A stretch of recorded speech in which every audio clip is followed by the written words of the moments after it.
మచిలీపట్నం పోలీసుల యాక్షన్ కు వైసీపీ నేత పేర్ని నాని దిగొచ్చారు. దానికి ముందు మీకు నా ఫ్లాష్ బ్యాక్ చెప్పాలి. అప్పుడు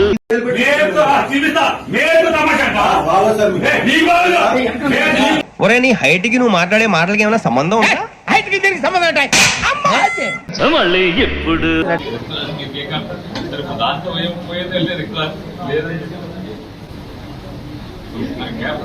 భయపెడుతున్నాడు సార్ నోటి దొరకతో ఇష్టం వచ్చినట్టు మాట్లాడాను సార్. మనసులో పెట్టుకోకండి సార్, క్షమించేసేయండి. నానితో సహా మచిలీపట్నం పోలీస్ స్టేషన్ కు వైసీపీ నేతలు క్యూ కట్టారు. అయిపోయింది, నాకు కథం, నాకు ఇష్టం లేదు, ఎందుకంటే మొత్తం అర్థమైపోయింది, ఈ ప్రపంచంలో ఏమీ లేదు. ఇటీవల మచిలీపట్నం ప్రభుత్వ మెడికల్ కాలేజ్ వద్ద అనుమతులు లేకుండా వైసీపీ నేతలు ధర్నా చేశారు.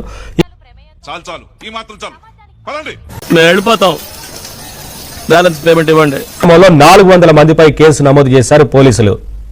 ఇట్టాడు కదా అవుద్దని అన్నిసార్లు అడిగారు, ఎక్కడికి వెళ్తున్నావు అని.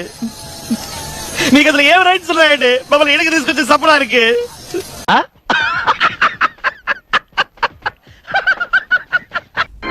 ప్రభు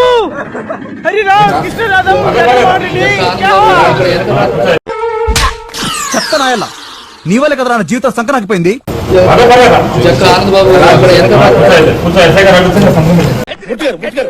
కంట్రోల్ ఎవరు సార్? వాడి పాపాను వాడు చేసిన పాపాలకి నేను పోయేటట్టున్నాను సార్. నిజమే.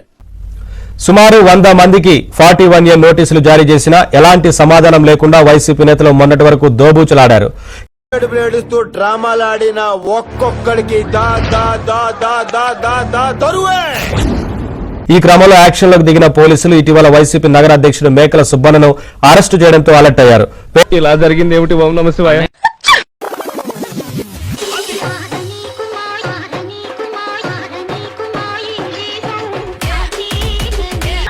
మళ్ళీ వస్తావరా?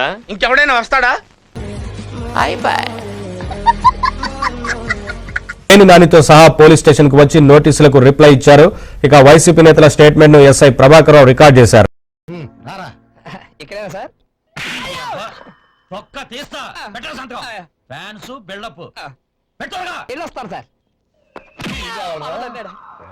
వద్దురా అన్నాను, విన్నావా? ఏమన్నావురా? సమరసింహాలం అన్నావు. మనం సమరసింహాలం కాదురా, సీమలో చీమలం. ప్రసాద్ అందిస్తారు. ప్రసాద్, వైసీపీ నేతలు పోలీస్ స్టేషన్ కు వచ్చి రిప్లై ఇచ్చినట్టుగా తెలుస్తోంది కదా, పోలీసు నోటీసులకు సంబంధించి ఏంటి వివరాలు? గౌరవాన్ని ప్రాణాన్ని మంచి కాపాడుకోవాలి. ఒక్క పాలిపోయినాయి అనుకో మళ్ళీ తిరిగి రావు. నవీన్ కృష్ణా జిల్లా మచిలీపట్నంలో మాజీ మంత్రి పేర్ని నాని ఇటీవల పోలీసులపై హత్యలు చేసిన వ్యవహారాన్ని మనందరం చూసాం. ప్రధానంగా అదంతా అప్పుడండి, ఇప్పుడు నేను మారిపోయానండి. వైసీపీ స్థానిక నాయకులు కార్యకర్తలు కూడా మొత్తం 100 మంది వరకు స్టేషన్ చేరుకుని 41A తాము సమాధానం చెప్తాము ముందు తీసుకున్నట్టు కూడా పోటీలు పడిన పరిస్థితి కనిపిస్తోంది.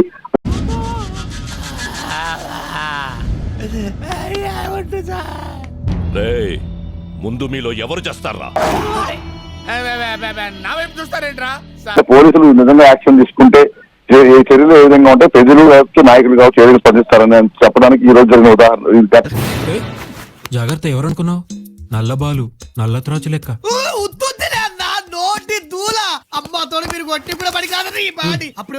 వైసీపీ నాయకులు చట్టవిరుద్ధంగా ఎవరైతే చట్టపరంగా చేసిన తప్పుడు ఒప్పుకునే విధంగా ఉండాలని కూడా పోలీసులు సూచిస్తా ఉన్నారు. అంతేకాకుండా చట్టవిరుద్ధంగా ఎవరు వ్యవహరిస్తే తాము మాత్రం ఉపేక్షించలేని జిల్లా ఎస్పీ.